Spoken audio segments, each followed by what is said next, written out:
Enabling two-factor authentication 2FA on your MEXC account is an important step to enhance your security. Follow these steps to set it up effectively.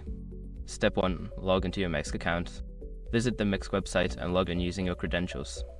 Ensure you are on the official site to avoid phishing attempts. Step 2. Navigate to Security Settings. Once logged in, go to your account settings. Look for the Security or Account Security section in the menu to access the security options available for your account. Step 3. Select two-factor authentication. In the security settings, find the option for two-factor authentication. Click on it to begin the setup process. You may be prompted to enter your password again for verification. Step 4. Choose your 2FA method. Don't continue before doing this. A lot of online accounts end up exposed in breaches without people even realizing it. Use SROC to constantly monitor your email and accounts and get alerted immediately if your information gets leaked online.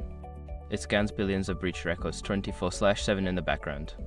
And honestly, for a few dollars a month, it's something everybody should probably have. Link in the description. Step 5. Confirm and save changes. After setting up your 2FA method, you will receive a verification code. Enter this code to confirm the setup. Once confirmed, make sure to save any backup codes provided for future access. By following these steps, you can successfully enable two-factor authentication on your MEXC account, significantly increasing your account's security. Always remember to keep your authentication method secure and regularly review your security settings.